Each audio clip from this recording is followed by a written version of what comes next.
Capítulo 37. La tarea de Tenet. Un avispero alborotado, y uno por el que Quick tenía que vadear. Los Nayan corrían, gritaban, ocultaban sus rostros y murmuraban entre sí mientras caía la noche y salían las navajas. El propio Quick llamaba poco la atención. Sus túnicas sin adornos no daban a nadie motivo para mirarlo más de cerca, no cuando sus propias vidas podían estar en peligro. Una pregunta inocente a un guardia nervioso le dio a Quick la actualización que necesitaba. Gladring y toda la torre del Tenet de comercio estaban siendo rodeados e interrogados, con su lealtad en entredicho. Fasle tomaría cada respuesta incorrecta, cada mirada esquiva como motivo para arrojarte a una torre prisión. Algunos pocos, susurró el guardia, habían sido asesinados esa misma noche. Las calles de Nayan parecían cobrar vida con la tensión. Las antorchas ardían con más intensidad. Las piedras temblaban bajo los pasos. Una tormenta inminente agitaba la nieve entre las torres. Sichi ofrecía una pálida luz violeta, proyectándola sobre los acantilados donde las nubes no los cubrían. Cicatrices en las rocas. Quick las observaba cada vez más mientras se acercaba a su objetivo, su supuesto hogar con la tercera mano, un lugar en el que había pasado poco tiempo después de la orden de Masayo, y su posterior encarcelamiento en la jaula costera de Annalise. Sin embargo, recordaba las palabras para entrar, y los vigilantes apostados fuera soportaban el caos con poco más que curiosidad. Masayo nunca permitiría que algo así molestara a la tercera mano, o eso suponía Quick. Su habitación aparecía tal como la había dejado, con los restos de sus cosas de bis, el equipo del filo de la tormenta guardado intacto en su baúl. Nadie había asumido que hubiera muerto, a pesar de días y días desaparecido. Su cama hecha, la almohada esperando una cabeza exhausta, una que Quick quería plantar justo sobre la suave tela. Quería, pero no lo haría, porque alguien estaba en su puerta, envuelto en sombras y esperando. «Has vuelto», dijo Masayo, su voz fuerte y raspada por la edad vigorosa. Las dos palabras invitaban a una explicación, y Quick la dio. No tenía sentido preguntarse cómo Masayo sabía que había regresado, si sabía que había ayudado a Annalise a escapar de la isla. Ambas cosas no cambiarían la situación, que, por el momento, era que Quick vivía y Masayo no parecía a punto de matarlo. «¿Los Scars como respuesta?», resopló Masayo. «Que tienen poder se sabe desde hace mucho tiempo. Que son demasiado difíciles de controlar también se sabe. Cada renovación alguien se emociona y se vuela en pedazos, vuela demasiado alto y aterriza de cabeza». El Tenet de la tercera mano no se había movido de la puerta de Quick, aunque sacó una pequeña pipa y encendió una chispa en su cuenco. Las bocanadas entre frases tenían una languidez, un aroma terroso diferente a todo lo que Quick recordaba de bis. Gladring cree que ha descubierto algo nuevo, pero eso es solo porque no ha mirado lo suficiente al pasado. ¿Cree usted que Fasle lo sabe? Masayo asintió. Mi pequeño Nayan, Fasle y el Círculo saben más que cualquier Tenet. Está poniendo fin al trabajo de Gladring antes de que ponga en peligro la isla, antes de que nos ponga en peligro a nosotros. ¿A nosotros?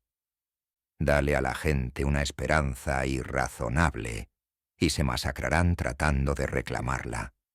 Los Nayan controlan los Scars por esta misma razón, aunque nuestros soldados no lo sepan. ¿Puedes imaginar una horda de gente asustada agarrando Scars Foti y quemando pueblos enteros? Quick frunció el ceño. No lo harían. Masayo le apuntó con un dedo huesudo. Eso es tu ingenuidad hablando. El desastre es que todos tengan un arma, en lugar de los pocos que saben cómo usarlas. Protegemos las islas, Quick, tanto de los demonios como de sí mismas. Si los Nayan caen, entonces las islas descienden al caos. Tan lejos de Annalise, sus palabras e ideas apuntando a la fuerza, a la seguridad dada a todos. La distancia entre ellos, el agotamiento del día, pusieron a Quick en un torbellino y se sentó en su propia cama. ¿Estás cansado?, preguntó Masayo, y luego se respondió a sí misma cuando Quick suspiró. Por supuesto que lo estarías. Escapar de las garras de Amy debe haber requerido un esfuerzo extremo. La pipa echó humo. Tienes 2 horas. Luego te levantas y nos movemos. ¿Por qué? Porque tu vieja amiga de Bis ha escapado, y Amy con ella, aunque los insípidos guardias de la prisión insisten en que las han dejado a ambas heridas. Asombroso cómo el peligro de una amiga podía alejar cualquier agotamiento. Quick analizó a Masayo en busca de detalles y los recibió. Aunque cada frase venía empapada de condescendencia hacia los Nahan que habían dejado escapar al par. Masayo sentía que todo el lote debería ser masacrado junto con la tripulación de Gladring, siendo la incompetencia tan fatal para cualquier organización como la traición. Pero, ¿a dónde van a ir?, preguntó Quick, llevando a Masayo de vuelta al punto, a la vida de Sawi. El anillo del cráter no está deshabitado. Hay pequeños lugares donde vive gente pequeña. Cultivan sus musgos y sus hongos, pescan sus peces y esperan a que un demonio, una tormenta o el paso del tiempo los reduzca a polvo, dijo Masayo, terminando con una risa ronca. Sawi y Amy, si están vivas, encontrarán uno. Se quedarán allí, justo el tiempo suficiente para que las alcancemos. ¿Por qué? Porque es invierno. No habrá barcos. Su única opción serán las cuevas, y les llevará días darse cuenta de que no tienen otra alternativa. Otra risa. Irritante. Quick miró más allá de ella, más allá de la pipa y su humo, la forma encapuchada de Masayo. ¿Por qué seguía aquí contándole todo esto a Quick? ¿Cuál era el punto? Tenía que haber una razón. «Usted quiere que vaya con usted», dijo Quick, sus instintos de cazador desentrañando la verdad. «Quiere que las rastree». Siempre pensé que los Bis eran más inteligentes de lo que sugerían los rumores, respondió Masayo. Sí, tendrán algo de ventaja, pero no hay otro Bis aquí. Confío en que sabrás cómo piensa tu amiga. Me ayudarás a encontrarlas. ¿Quiere que mate a mi amiga? Encuéntralos, Quick. Eso es todo. El trabajo con el cuchillo vendrá después. Quick miró la almohada, la cama, las túnicas púrpura y negras que vestía. Lo que estaba en juego era evidente sin necesidad de decirlo. Hacer lo que Masayo decía o encontraría un cuchillo en su propia espalda, un traidor a la causa Nayan. No habría ayuda para Wax, ni rescate al frente de una fuerza armada para el bien. Pero, ¿matar a Sawi? ¿O acercarse lo suficiente como para que no hubiera diferencia? Ha sido mi amiga toda su vida, dijo Quick. No puedo. Puede y lo hará. ¿O acaso cree que no notamos su pequeña escapada? La científica será seguida, por supuesto. Si vive o no ahora depende de usted. Una vida por otra. Quick se puso de pie antes de darse cuenta de lo que hacía, con una neblina roja sobre sus pensamientos.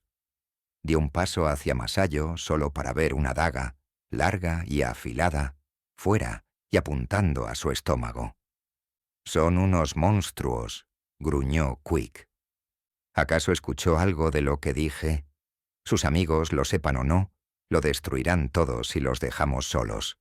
Somos los únicos que pueden detenerlos.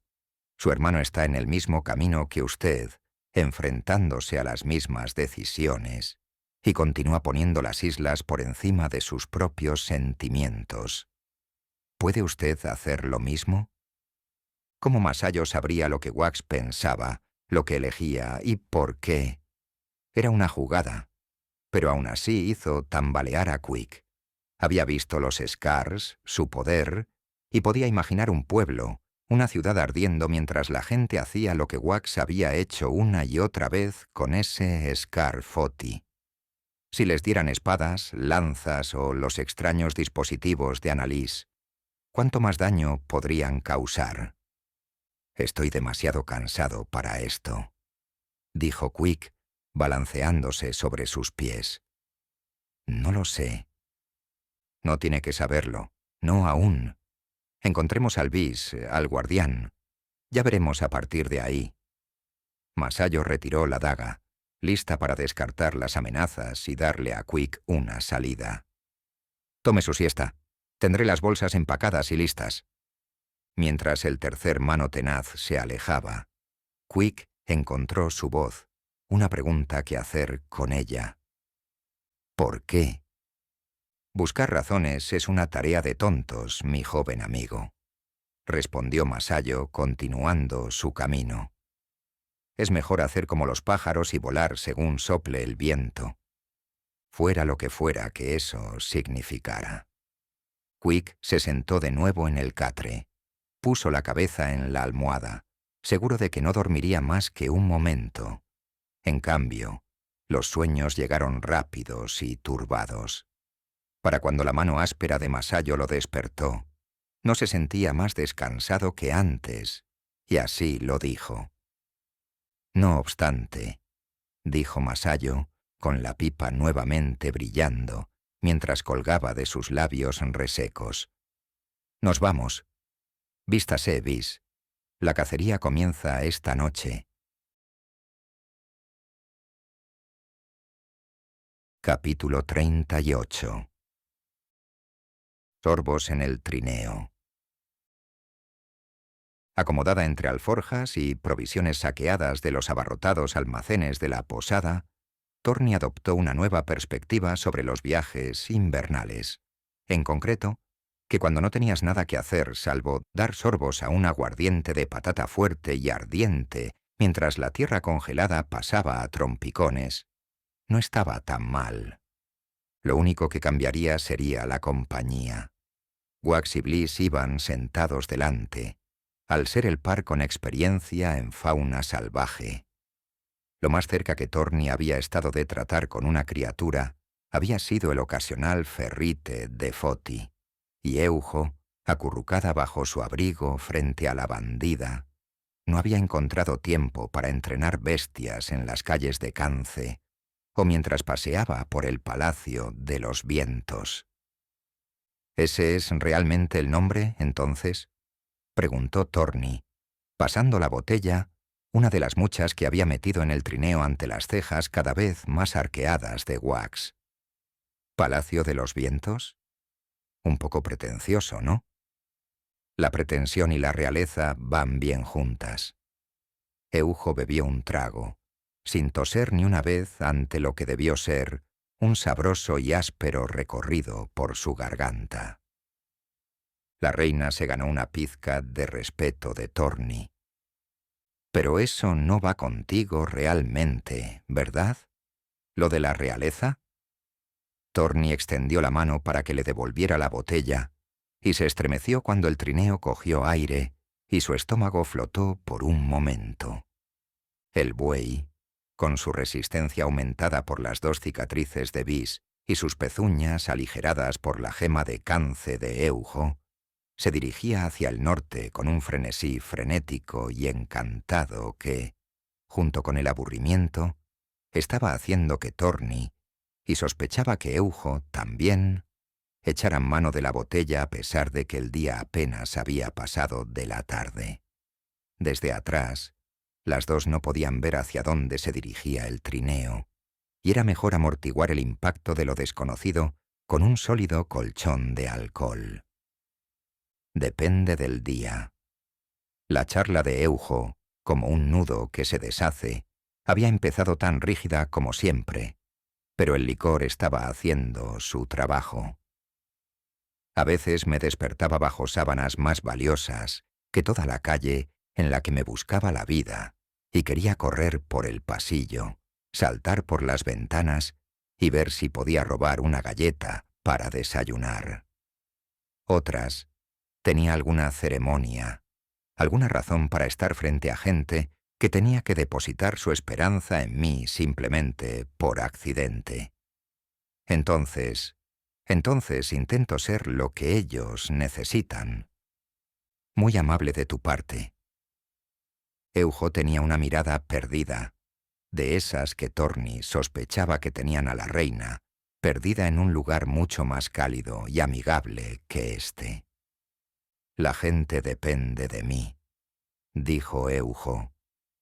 No pudieron elegirme, pero soy lo que tienen. No quiero decepcionarlos.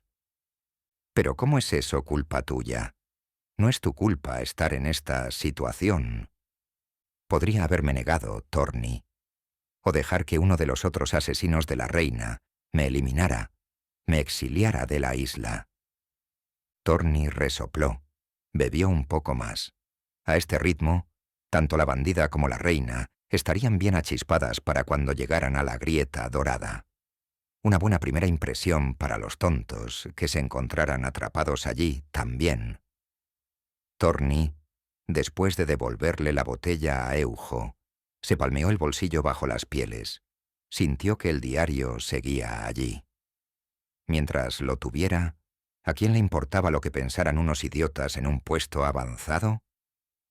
Entonces, ¿realmente quieres el Aegis?, preguntó Torni. ¿Es eso lo que buscas? ¿Lo que tu gente quiere? ¿Les debes lo suficiente como para quemar una vida corta, sentada en ese trono de piedra? Les debo un respiro de los demonios tan pronto como pueda dárselo. Eujo tragó una porción más grande de la que Torni había logrado. Fue a por más. Tuve mi tiempo aprovechando lo mejor que teníamos. Ahora es tiempo de que devuelva algo. Vaya, realmente eres noble. Eujo negó con la cabeza. Solo justa. ¿Qué eran tus guardias entonces?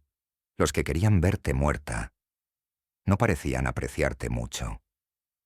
Eujo frunció el ceño. Sus manos agarraron el abrigo como si quisieran estrangular algo. Eran traidores. Creían que estaban haciendo lo correcto. No es lo que Torni habría dicho si hubiera estado completamente sobria. Pero era mejor sacar la verdad a relucir que seguir soportando las proclamaciones santurranas de Eujo. «Leíste las cartas», dijo Eujo, planteándolo como un hecho y nada más. «Por supuesto. Hay muchas reglas para ser ladrón, pero una de las grandes es no dejar escapar información gratuita. Eso no cambia que fueran traidores, aunque tuvieran sus razones. Entonces, ¿qué vas a hacer? ¿Ignorarlo? No estoy segura. Una mirada hacia las nubes grises en lo alto, la nieve que caía sin cesar. O lo oculto. Afirmo que murieron por algún demonio. O lo hago público. Echo la culpa a la otra reina. Divido mi isla en dos. El caos es rentable. Para algunos. Torni se rió. Para tus viejos amigos apostaría. Para los míos también. Una sonrisa astuta reemplazó el ceño fruncido de la reina. A pesar de la prisa del trineo, la nieve seguía acumulándose a su alrededor, en sus cabezas encapuchadas como una corona plateada. Los dedos ágiles, dijo Eujo, devolviendo la botella. Os odiábamos. Porque éramos los mejores. Somos los mejores. Yo... Eujo se rió. Tienes razón, ni siquiera puedo discutirlo. Vuestros ladrones se colaban en nuestras islas y se llevaban nuestros objetivos, levantaban nuestros blancos antes de que tuviéramos la oportunidad. Porque vuestros corazones no estaban en ello, dijo Torni. Fácil. Todos los de Cance tenéis estos ideales más elevados. Incluso los perros callejeros creen que están en alguna noble búsqueda. Intentábamos acoger a algunos de vuestros mejores, pero cada vez era una lucha conseguir que robaran un tomate. Murmuraban todo el camino sobre si este vegetal allanaría el camino para un mundo más feliz o alguna tontería por el estilo. Como si eso fuera algo malo. Si quieres ser un bandido, lo es. Thorny se tragó otro sorbo. Se recostó en el calor. El trineo golpeó otro bache. Cogió aire. Wax soltó su grito de bis. Así que eso no va contigo. ¿Ni un hueso de bien mayor en tu cuerpo? Solo el siguiente movimiento. Eso es todo. Una mirada curiosa, de hierro. Entonces, ¿por qué sigues aquí? Conseguiste tu objetivo, ese diario. Seguramente podrías haberte escabullido. Eujo vaciló. Lanzó una mirada hacia el frente. Oblis te siguió demasiado de cerca. Podría haberla perdido si hubiera querido. Pero... Thorny levantó la botella. Decidió no tomar otro trago y optó por su odre de agua en su lugar. Estar un poco mareada era una cosa. Llegar inconsciente era algo muy diferente. Además, ya tenía suficiente valor para abrir esta puerta en particular. Hay reglas cuando trabajas en grupo, dijo Thorny, y Eujo asintió. Algunas son flexibles, como quien se lleva el mérito cuando un trabajo sale bien. Otras no lo son, como qué hacer si te atrapan. Eujo permaneció en silencio. Lista. La reina. Ese fui yo. Acepté un trabajo que salió mal. Mala suerte. El tipo volvió con sus amigos horas antes de lo que debía. Todo porque olvidó su Bulj Nahan. Intenté salir por la ventana de la cocina. Uno me agarró la pierna, me arrastró hacia adentro y me puso un cuchillo en el cuello. Ahora Thorny sí tomó un trago. La historia, el recuerdo lo exigía. Me llevaron con Masayo esa misma noche, y ella me hizo una oferta. 3 ladrones por 1. No lo hiciste. Estoy aquí, ¿no? Espetó Thorny. Quizás tú estés hecha de acero, Euyo, pero yo prefiero mantener mi cuello intacto. Les di otro trabajo y atraparon a sus culpables. Corrió la voz, y Jarvik me echó de la isla. Debería haberte matado. Probablemente lo habría hecho, si no me hubiera subido al siguiente barco que salía. Autoexilio. Suena más a autopreservación. Thorny le lanzó la botella a Eujo, lo suficientemente suave para atraparla, pero lo bastante fuerte para darle un buen golpe, aunque la reina la atrapó sin problemas. «Júzgame todo lo que quieras, no me importa», dijo Thorny. «Pero ahora ya sabes por qué. El diario está pagando una deuda que nunca podré saldar. Lo del guardián también es por eso. Gente murió por mi culpa, y estoy viviendo con ello. Siempre lo harás. Ese no es un peso que se vaya nunca». Era el turno de Thorny de sentir curiosidad. «¿Tienes una historia ahí?» Otro trago. Eujo parecía querer decir más, pero Wax dio otro grito diciendo que el tajo estaba a la vista, que se movía muy rápido. La reina guardó la botella, le dio a Thorny una única mirada triste, y luego trepó desde su improvisado nido para echar un vistazo.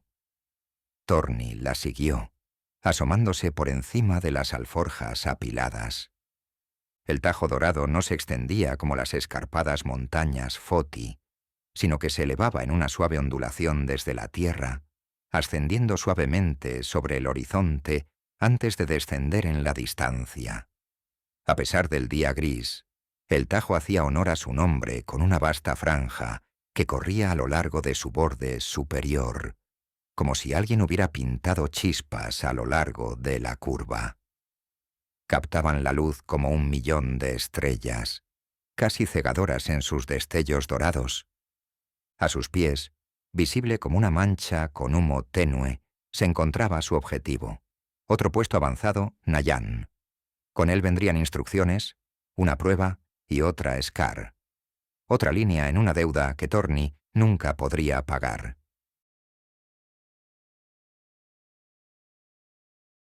Capítulo 39. En las rocas. Noctia no estaba cómoda. Una caída por un acantilado en Vis y Sawi podría encontrarse acurrucada en la arena de un cayo tranquilo, lista para sumirse en un sueño placentero durante horas, días sanando los traumas. Le habría gustado eso. Lo habría aceptado sin problemas, excepto que los sueños no eran realidad. No lo habían sido durante mucho tiempo.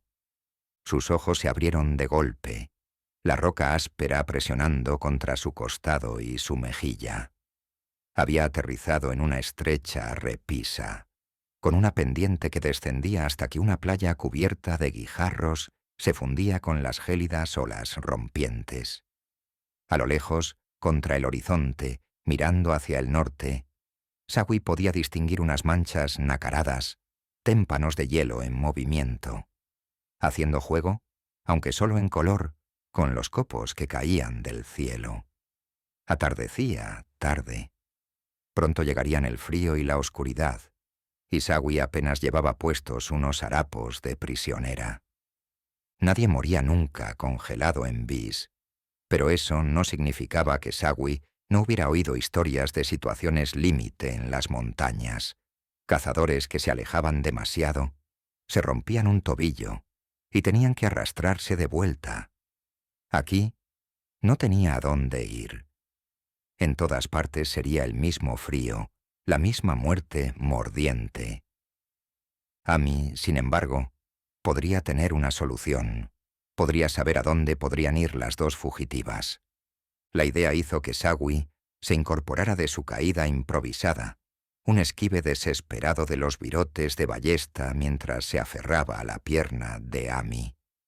Había perdido ese agarre en algún momento durante la caída, un segundo o dos antes de desplomarse sobre las piedras y quedarse allí, con los ojos cerrados, los moretones brotando, esperando el disparo fatal que nunca llegó. No es que no fuera a llegar eventualmente. Sawi sacudió la cabeza, un acto de leve desafío que, no obstante, encendió una vida desesperada. Había luchado hasta aquí. No se detendría ahora. No ahora. Al ponerse de pie, con cuidado, las botas Nayan funcionaban lo suficientemente bien para mantener el agarre en las piedras. Sawi miró hacia atrás, hacia los acantilados afortunadamente desiertos. Más allá de las piedras inclinadas, alcanzó a ver la parte más alta de la torre de la prisión. Sin ventana, sin líneas de visión que permitieran a los perseguidores saber dónde habían terminado las dos. Unos minutos de libertad, entonces. Para correr, para rescatar. El cuerpo de Ami yacía desplomado más abajo y a la izquierda, en una caída más pronunciada hacia una piscina turbulenta que se llenaba de carámbanos mientras las gotas abandonadas se congelaban.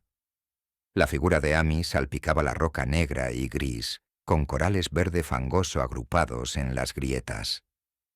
Sawi se abrió camino hacia abajo, alternando manos y pies en agarres irregulares. La tarea ayudó a despertar a la Vis, su naturaleza simple y decidida, nivelando a Sawi. Los pasos para acercarse al cuerpo de Ami se sucedieron en línea, una que Sawi extendió al llegar al lado de Ami, arrodillándose en la estrecha franja sobre las olas rompientes. Levantar a la guardiana, huir de la ciudad anillada, buscar comida, forrajear, sobrevivir, construir un pequeño refugio con piedras, usar los Scars para mantenerse con vida. Ami ya se había aferrado a esto último. Cuando Sawi giró el cuerpo de la guardiana, con una mano ligera en el hombro y un giro, apareció el medio rostro dorado de Ami. Los arañazos que deberían haber cubierto su cuerpo ya parecían suaves manchas rosadas.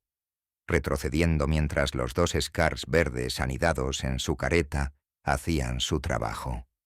Sintiendo sus propios dolores, Sawi extendió la mano hacia uno y luego se detuvo.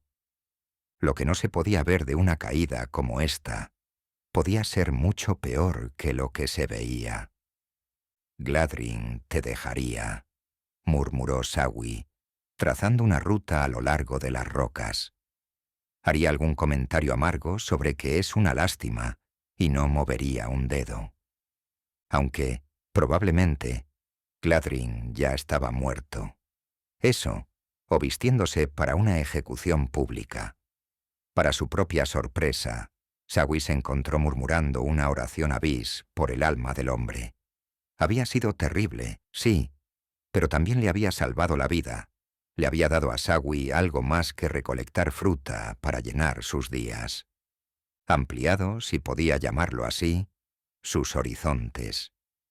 Los impactos vertiginosos del Tenet en la vida de Sawi se manifestaron en recuerdos fugaces mientras la Vis cargaba a Ami sobre sus hombros, y luego emprendía una caminata entrecortada lejos de esas olas y hacia el acantilado propiamente dicho. Lejos de las caídas abruptas de Vis, el mundo natural de Noctia parecía construido, hasta aquí abajo, de guijarros.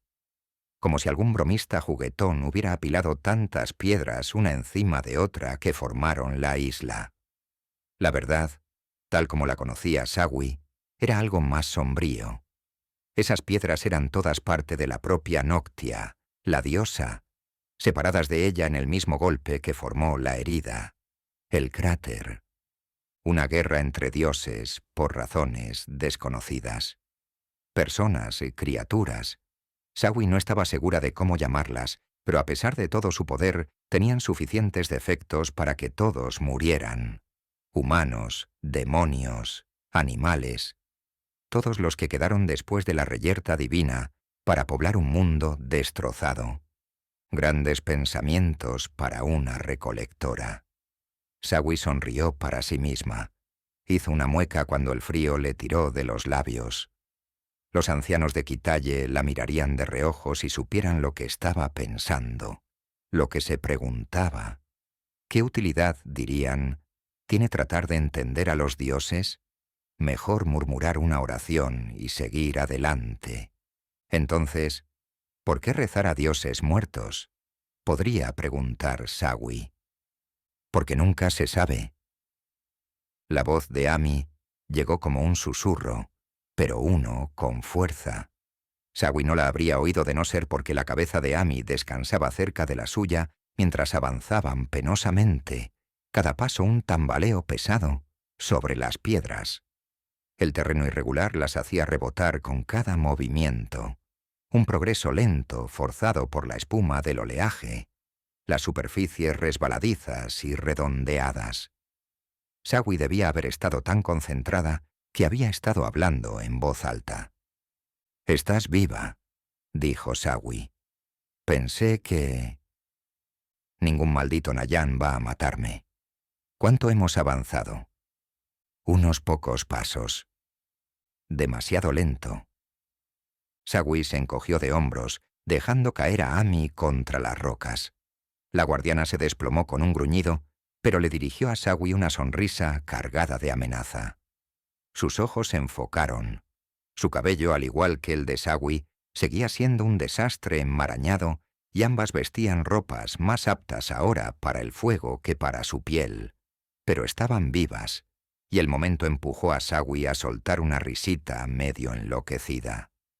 «Nos seguirán», dijo Ami, después de unirse a Sawi en un segundo de alegría. «Y no serán esos guardias cabezas huecas. Serán soldados de verdad o algo peor». «¿Peor?» «Te lo contaré más tarde, cuando pueda darte pesadillas de verdad», dijo Ami, poniéndose de pie con una postura tambaleante que solo se estabilizó cuando Sawi le ofreció su hombro. Para apoyarse, no para cargarla. No de nuevo. «Me lo dirás ahora porque no confío en que te quedes por aquí». «¿A dónde más voy a ir?» La pareja comenzó a arrastrarse de nuevo, siguiendo la línea de la costa hacia el este. La luz menguante del día prometía un camino traicionero, uno que las nubes se asegurarían de mantener oculto después de que Sichi se elevara. Una preocupación que Sawi descartó para sí misma. Los paseos nocturnos por la jungla ofrecían el mismo riesgo. El enemigo más letal aquí, con diferencia, sería el frío. Si los mapas comerciales de Gladryn son correctos, dijo Amy, hay un pequeño pueblo no muy lejos de aquí. A lo sumo, una caminata de mediodía. Ya casi es de noche. Entonces caminaremos en la oscuridad. Podríamos morir en la oscuridad también. Amy no dejó de moverse, pero Sawi sintió que giraba la cabeza. No estás preocupada, a pesar de lo que dices. Había personas a las que engañar, situaciones que ocultar, pero esta no era una de ellas. Estamos aquí, Amy. Preocuparse no va a cambiar nada. Lo primero inteligente que has dicho. Otro insulto, pero Sawi lo dejó pasar. Amy, toda espinas. Gladryn había insinuado que no siempre había sido así, que la amiga favorita de la Aegis solía ser una presencia reconfortante en todas las islas. Sin embargo, los años habían desgastado las bromas y las sonrisas. Una vitalidad asesinada al fin por el demonio ardiente y su rostro marcado. Por todo lo que Sawi había pasado, Amy había visto cosas peores. Siguiendo el consejo de Sawi, la pareja caminó casi hasta la orilla, donde los guijarros se reducían a grava fina, ofreciéndoles una superficie llena solo de agujeros de cangrejo. Al menos allí los tropiezos solo llegaban hasta sus rodillas, a aguas poco profundas, aunque heladas. Un tobillo torcido era preferible a un cráneo destrozado, especialmente cuando las cicatrices del bis estaban cerca. Cuando la oscuridad reclamó la noche, reduciendo el mundo a un rosa tenue por donde Sichi podía colarse.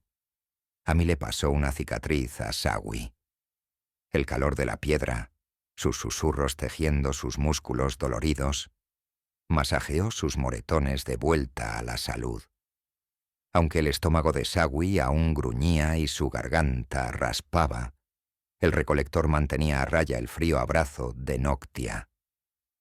Cuando lleguemos al pueblo, ¿qué vamos a hacer?, preguntó Sawi. ¿Construir un bote? Encontrar una manera de salir de allí. Amy seguía apoyándose en Sawi, aunque la Vis sentía que era más para mantener el equilibrio en la oscuridad. Los Nayan sabrán a dónde vamos, pero no tenemos otra opción. ¿Salir cómo? Amy se rió, una de sus risitas mordaces y sombrías que servían tanto de insulto como de alivio. Ningún bote va a estos pueblos en invierno. No, preguntaremos, y de las opciones que nos den, elegiremos la peor, para que los Nayan vayan en la otra dirección.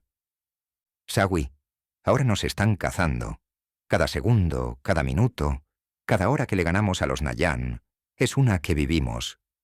Así que mentimos, desviamos y nos escabullimos tanto como podamos. Las palabras se estrellaron junto con las olas, el viento. Sawi las dejó arremolinarse.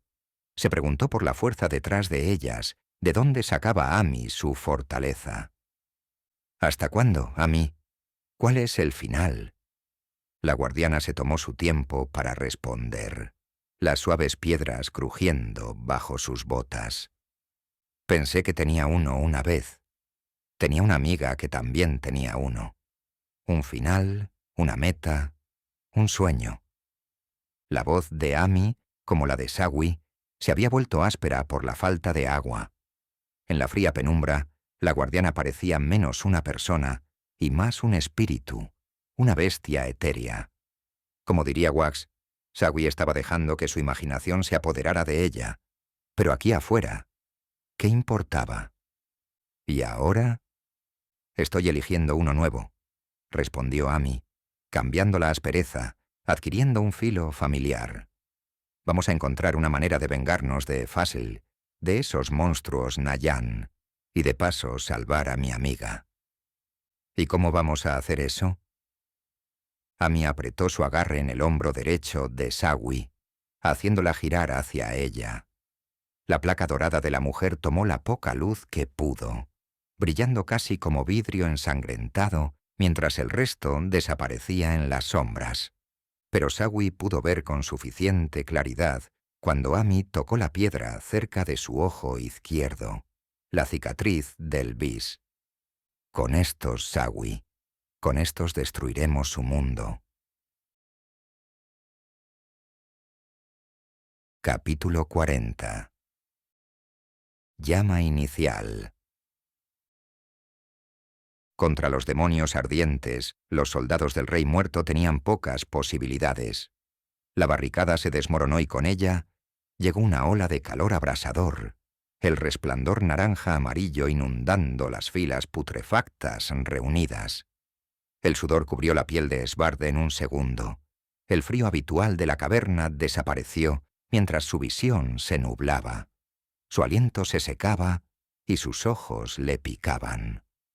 Un amanecer subterráneo. El mundo ardía en gloriosas llamas.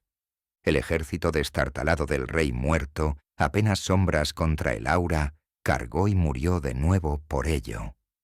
Los harapos que quedaban se incendiaron cuando demonios y aliados se acercaron.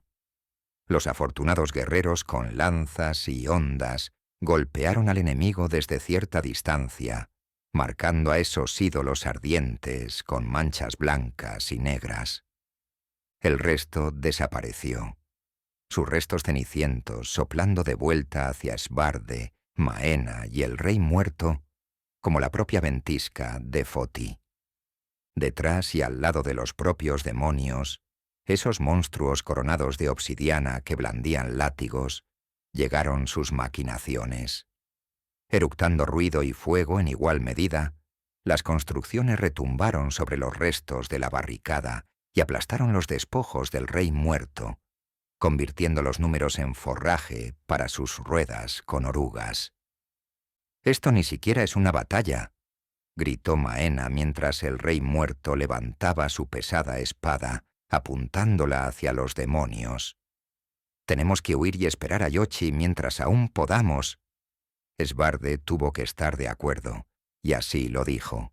Pero el Rey Muerto no parecía escuchar. En cambio, el alma acorazada, con su sello negro ahora cubierto por los restos flotantes de su bando, avanzó con propósito indomable, un contrapunto metálico a los demonios que Esbarde habría respetado si no fuera tan estúpido. El valor frente a las probabilidades imposibles no era valentía, solo suicidio con otro nombre. «Va a conseguir que lo maten», dijo Maena moviéndose junto a Esbarde. «Digo que nos larguemos. Esperemos a Yoshi. Este tipo está acabado». «¿Qué hay de la espada? Si pueden usarla, entonces...» «Probablemente se derretirá».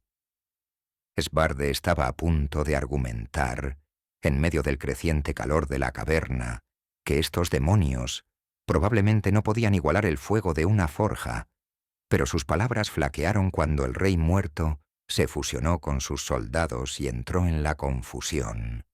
El hombre había dicho que había sido el guardián de Demion cuando las islas estaban oscuras, después de que los dioses murieran y nada salvo el caos tuviera control sobre el mundo.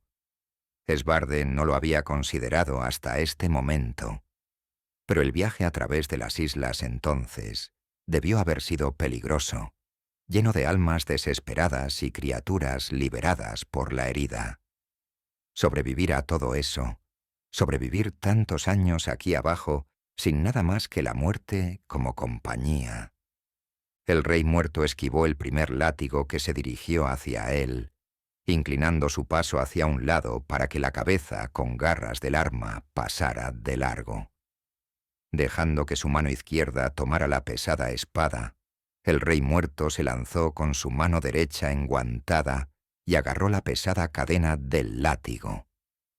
Con una fuerza que hizo maldecir a Maena, el Rey Muerto tiró del eslabón y el demonio que sostenía su extremo hacia adelante. Mientras lo hacía, el rey muerto arremetió con la hoja en su mano izquierda, asestando un golpe directo al pecho del demonio tambaleante.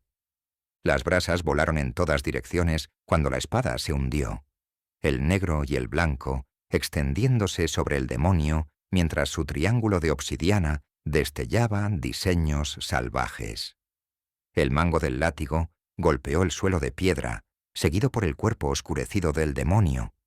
Aún sosteniendo la cadena del látigo en su mano derecha, el rey muerto retiró el golpe, levantó la hoja y ajustó su agarre, inclinando la punta hacia abajo mientras seguía avanzando. Una sola estocada descendente puso fin al monstruo, el resplandor de la caverna parpadeando mientras un fuego se apagaba. El rey muerto no podría haber atraído más atención que si hubiera saltado arriba y abajo mientras gritaba su propio nombre. Esbarde vio cómo casi todos los demonios giraban esas miradas negras hacia el hombre acorazado, los vio apartarse, manteniendo esos látigos dirigidos hacia objetivos más fáciles. En cambio, una de las 3 máquinas trituradoras, cada una varias veces más grande que los altos monstruos, giró hacia el rey muerto y avanzó. La boquilla en forma de hocico en el frente de la máquina echó vapor, encontró su energía y vertió un líquido ardiente. Girando su hombro izquierdo hacia adelante, el rey muerto recibió el salpicón en su armadura. El rey muerto blandió su látigo capturado, su mano derecha moviéndose por la cadena para agarrar el mango cerca del cuerpo de su dueño. El balanceo llevó la cabeza con garras a lo largo y sobre el suelo, derribando a más de unos pocos soldados muertos. El látigo despejó al demonio caído, y cuando el disparo ardiente se apagó, el hombro izquierdo del rey muerto brillaba de calor, pero el hombre parecía por lo demás inafectado. La cabeza del látigo cantó a través del espacio para golpear la boquilla de la máquina, arañando, rompiendo la pieza por completo. Como una tubería sin terminar, la siguiente explosión del artefacto se derramó sobre sí mismo, convirtiéndose en su propia ruina humeante. «Nos está comprando tiempo», dijo Maena después de otra maldición impresionada. «Tenemos que correr, Svarde». «Entonces ve». Svarde levantó sus hachas, cruzó la mirada con Kibi mientras la ferrita mantenía su posición en el techo. «Trae a Yoshi y tráelo aquí. Nosotros mantendremos la línea. Morirás». Svarde se rió mientras el rey muerto encontraba otro demonio. Encontraba otra víctima para su gigantesca espada. «Todos morimos, Maena. Mejor hacerlo por algo que por nada».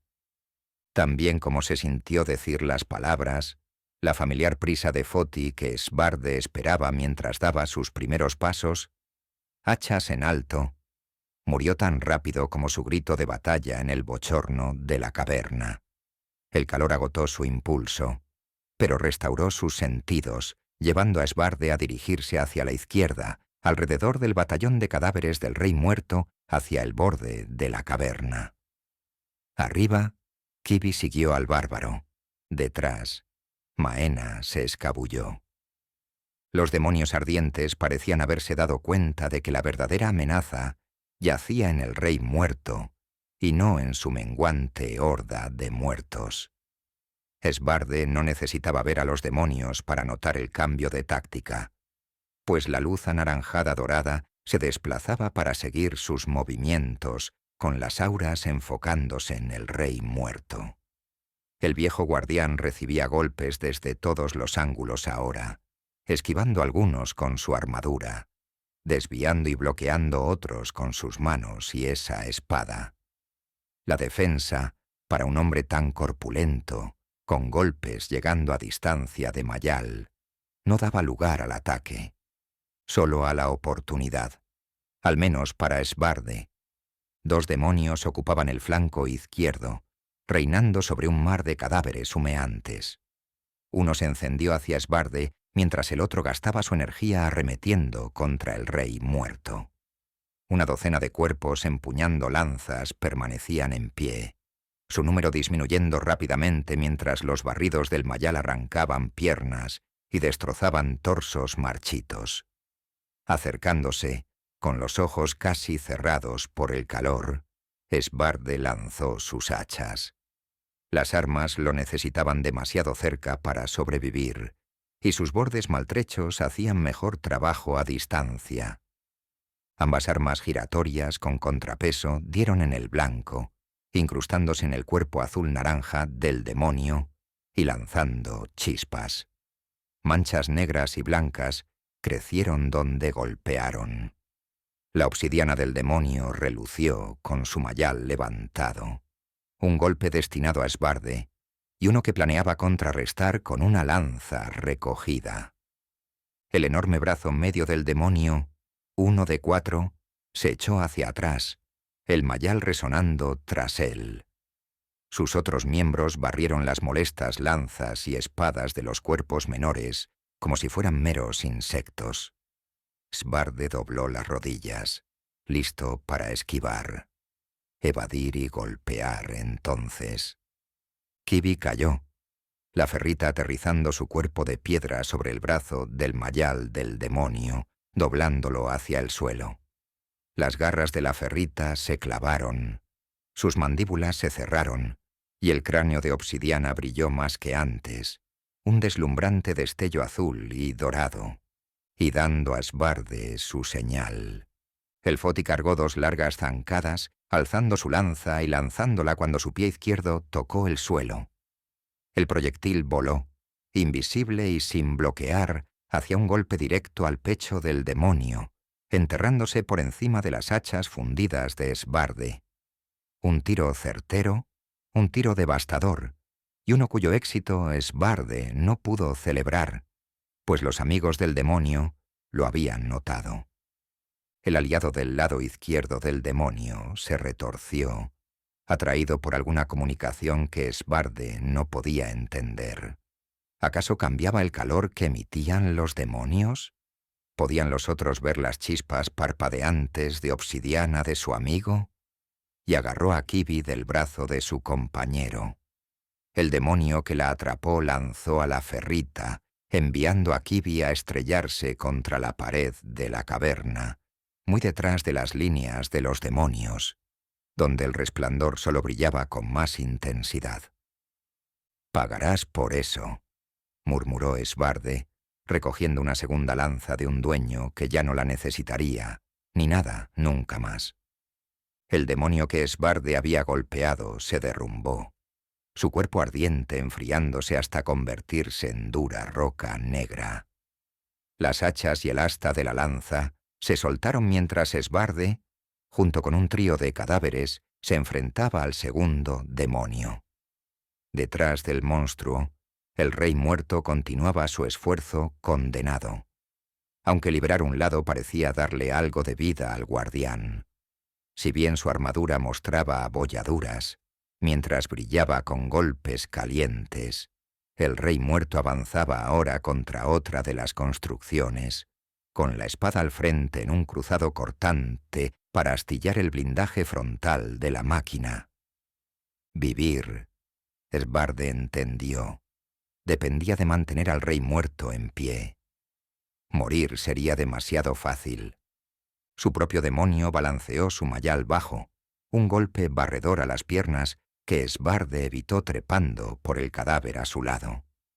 Las piernas del cuerpo se hicieron añicos, pero la garra y su cadena pasaron para cuando Esbarde rodó al suelo. Desde su posición agachada, Esbarde alzó y lanzó la lanza, justo en el blanco y justo a tiempo para ser atrapada por el brazo más pequeño del demonio, a la altura del hombro. El demonio comenzó a barrer el mayal hacia atrás, girando la lanza mientras lo hacía, apuntando a empalar a Esbarde si el bárbaro hacía otro movimiento. Saltar hacia atrás significaba ser golpeado por el mayal. Subir significaba una lanza en el pecho. ir hacia adelante. Bueno, eso era lo que un Foti debía hacer. Esbarde se lanzó hacia adelante, zambulléndose mientras la pesada cadena del mayal volvía a cruzar, la garra raspando el suelo detrás de él. Esbarde extendió sus manos. Sintió el dolor estallar en su espalda cuando la lanza lanzada pasó demasiado cerca y sus dedos se cerraron sobre los eslabones de la cadena. Cualquier triunfo por el agarre murió rápidamente cuando el mayal siguió barriendo hacia la derecha, arrastrando a Esbarde por el suelo áspero, desgarrando sus cueros. Pero a pesar del dolor, el movimiento le dio impulso a Esbarde. Cuando el demonio ralentizó el balanceo, Esbarde soltó, rodó fuera de la cadena y rebotó entre cuerpos arruinados cerca de la espalda del rey muerto. No exactamente un lugar seguro para estar. Esbarde presionó sus palmas contra el suelo, se puso de pie mientras los familiares ruidos metálicos del rey muerto sugerían que el hombre se asentaba en una postura de guardia. La razón se mostraba a su alrededor. Varios demonios más, y la segunda construcción yacían muertos y fríos. Detrás de ellos esperaban más, sus mayales listos, sus brazos moviéndose para desviar las pocas piedras lanzadas por los pocos cuerpos que aún las arrojaban. Esbarde tosió, alejó los dolores arenosos y se paró junto a su única oportunidad. Buscó alguna señal de que Kibi hubiera sobrevivido y no vio nada más que fuego hacia el túnel. ¿Vives?, retumbó el rey muerto en el silencio abrasador. Por ahora, respondió Esbarde. Voy a por mi ferrita. Un movimiento insensato. Todo esto es un movimiento insensato.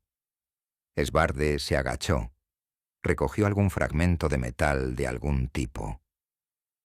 Mejor que valga la pena. No podemos ganar.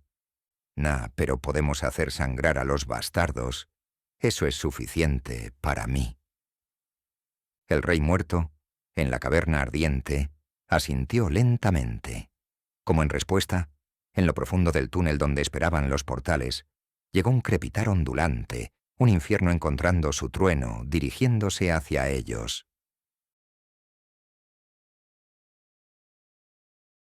Capítulo 41. Sopa de huesos. Si los Scars eran solo una pequeña parte de los dioses, su poder ponía en perspectiva el de los propios dioses. Wax y Bliss pasaron las horas detrás del buey, atravesando velozmente el paisaje de Wend, sin rastro de las ranas, hablando sobre Bis, sobre su viaje, sobre los dos pasajeros que se emborrachaban constantemente detrás de ellos. Pero Wax seguía volviendo a las piedras y a las deidades que las crearon. En cierto modo, los Scars confirmaban que los humanos como él no eran más que juguetes cósmicos, diminutas motas en un universo grande y peligroso.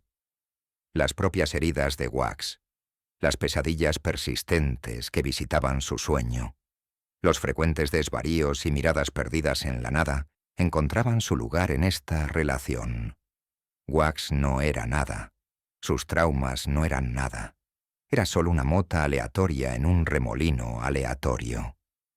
Y por eso sigo adelante, dijo Wax mientras el buey se acercaba, con la noche cayendo, a la grieta dorada y el puesto avanzado en su base.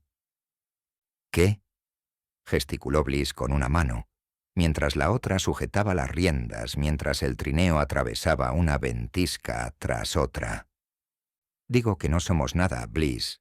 Así que no hay presión. ¿Para hacer qué?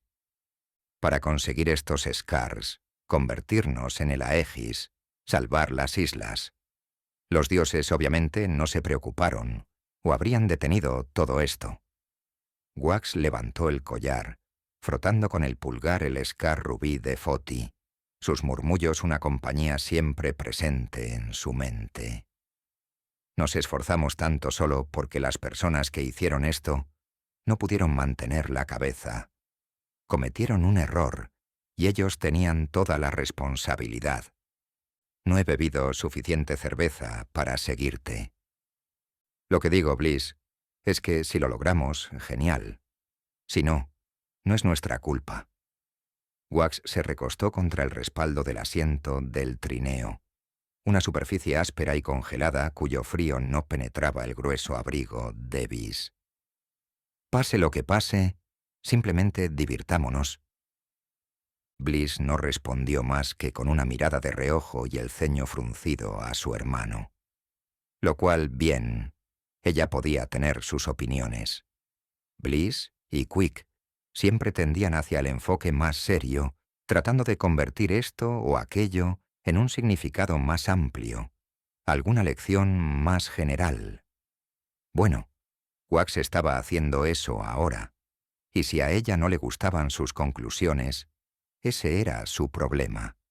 Él más bien disfrutaba sintiéndose insignificante. El puesto avanzado de Nayan, sin embargo, no compartía la opinión de Wax. A diferencia de sus contrapartes de Bis y Foti, que operaban con relativa calma, el fuerte de Went tenía altas empalizadas con puntas afiladas, más de una con la mancha desvaída del rojo de la sangre. Banderas púrpura negras ondeaban, sus sombras ondulantes brillando sobre la docena de guardias de pie fuera de la puerta principal para recibirlos.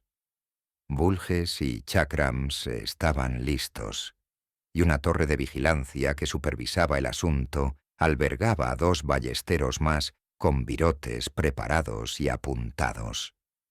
Al acercarse, Bliss tiró de las riendas, haciendo que el buey comenzara a reducir la velocidad. Lo que debería haber sido una aproximación tranquila, se tambaleó cuando el buey perdió el agarre en la nieve. El Scar de Cance, siempre ansioso por flotar y volar, no tomó bien la respuesta del buey, y la gran criatura perdió el equilibrio, cayendo y deslizándose mientras el trineo giraba. Torni, Eullo y Wax soltaron maldiciones, buscando agarres. Bliss intentó tirar más fuerte de las riendas, un movimiento de pánico que solo sirvió para levantarla del asiento del trineo, cuando todo el artefacto se enganchó de lado en la nieve y volcó.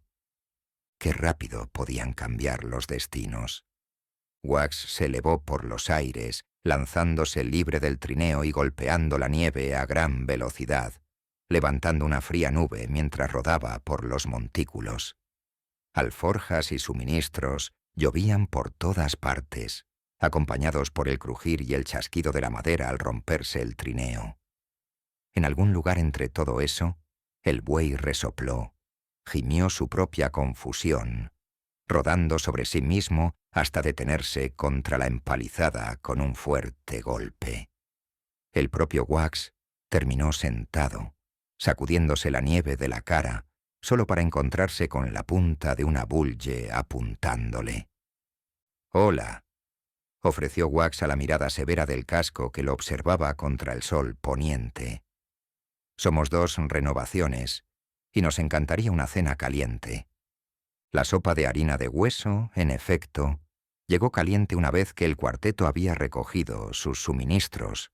Sus cuerpos cansados fueron escoltados a la posada del puesto avanzado, y los Scars fueron recuperados del muy confundido y agotado buey. Servida, como siempre en Went, con suaves patatas y zanahorias, la comida, sin embargo, traía consigo un zumbido diferente, a saber, el sonido de otras voces ignorándolos. No desde Noctia había estado Wax tan privado de atención, e incluso allí la presencia de Eullo les había traído suficientes miradas indiscretas para mantener al bis inquieto en su asiento. Aquí, sin embargo, tenían una competencia más dura. Primero la renovación de Foti les había ganado la mano, pero se había lastimado la pierna en el viaje. Wax le ofreció al hombre, un bromista fornido con polvo de fragua aparentemente pegado para siempre en su piel, un Scar de bis para acelerar la curación, solo para que lo rechazara. Un guiño, una broma sobre que quedarse atrapado aquí significaba la garantía de no quedar encerrado en la silla de la Eschis, y Wax vio su oferta rechazada.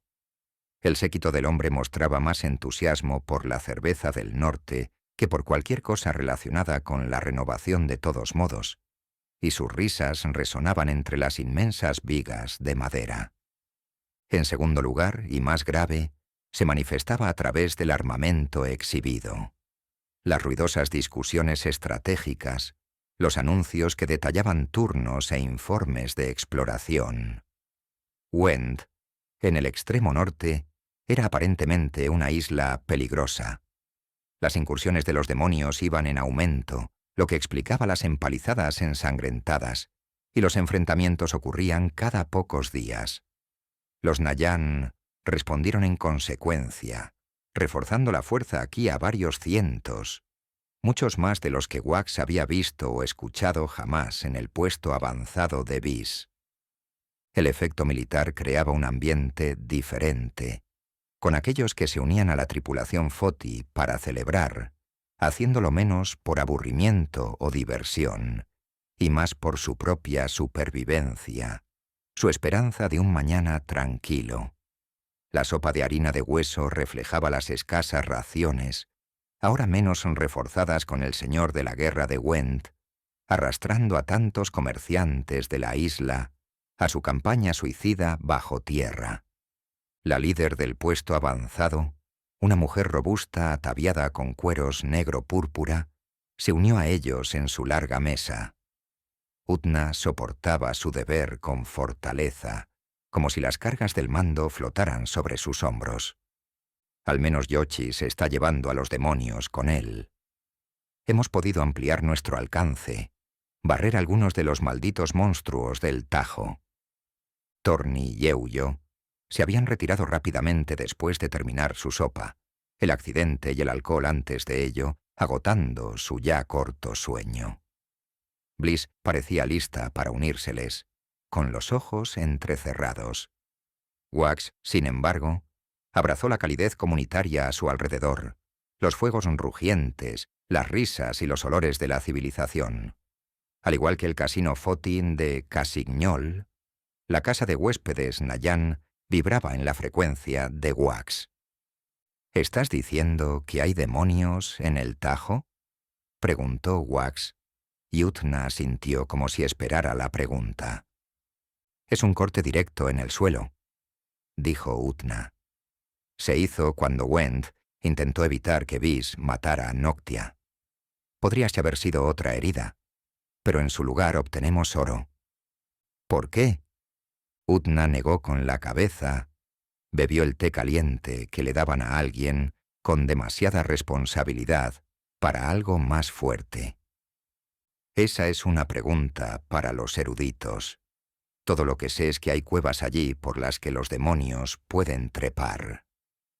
¿Crees que encontraremos a algunos? ¿Quieres subir mañana?, preguntó Utna. No creo que las 7 islas quieran que esperemos.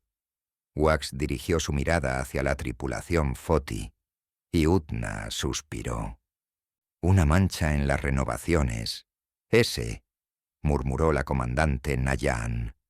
Enviaremos un destacamento con ustedes. Los cubrirán hasta la sección de Scar. Esa parte tienen que hacerla solos. ¿Por qué? ¿Por qué tenemos que hacerlo nosotros? ¿No podrían tener todos los Scar simplemente sentados en una habitación en Noctia, listos para que los tomemos? Utna parpadeó. Su mano se deslizó bajo la mesa, y por un momento Wax se preguntó si iba a sacar algún cuchillo. A su lado, Bliss se despertó de golpe. Aunque su propia arma esperaba en la habitación, la hermana de Wax parecía lista para saltar sobre la mesa y dar una patada. El Scar Foti, de vuelta en el collar de Wax, vibraba con el deseo de incinerar a la capitana y a todos los que los rodeaban. Tradición, respondió Utna, después de una pausa demasiado larga. Tradición y comprensión. El Aegis es un honor, también es un sacrificio. Solo quien lo ha ganado lo merece. Suena como una frase hecha, señaló Bliss con los dedos, un baile que Utna notó. «No crees eso», dijo Wax. No necesitaba presionar a Utna, pero había sido un día largo. Su viaje había sido tan peligroso que su necesidad de repente parecía sin sentido. ¿Por qué arriesgar tanto? Utna de alguna manera apretó aún más la boca. Empujó su silla hacia atrás de la mesa y se puso de pie. Si quieres una respuesta a esa pregunta, hazla cuando regreses a la ciudad anillada. Tal vez el círculo te lo diga cuando te siente en la silla de la herida, cuando sea demasiado tarde para que importe. ¿Qué significa eso?, preguntó Wax, pero las palabras se desvanecieron contra la espalda de la líder Nayan, mientras se alejaba pisoteando hacia otra mesa. «Significa que todo esto me gusta cada vez menos», señaló Bliss, frunciendo el ceño Utna. «Secundo eso». Wax tragó su cerveza, un sabor caramelo y fuerte que combinaba bien con el frío exterior. «Supongo que significa que tendremos que llegar hasta el final para averiguarlo». «Tal vez». Bliss, sin embargo, no elaboró en el camino hacia sus habitaciones, diciendo en cambio que necesitaba pensar un poco.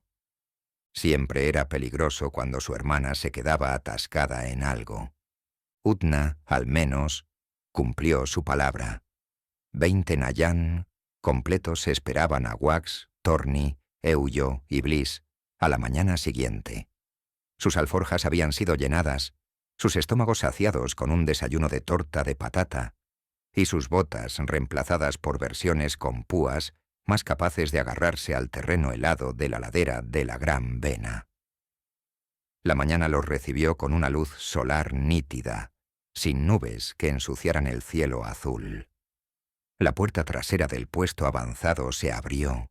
Su aliento humeante guió a todo el grupo hacia afuera, y Wax dejó de lado la desconcertante conversación de anoche. Mirar la Gran Vena tan de cerca trajo de vuelta la familiar emoción de la aventura. Los Scar saltaron para unirse, sus murmullos elevándose a rápidos cuchicheos mientras Wax daba sus primeros pasos.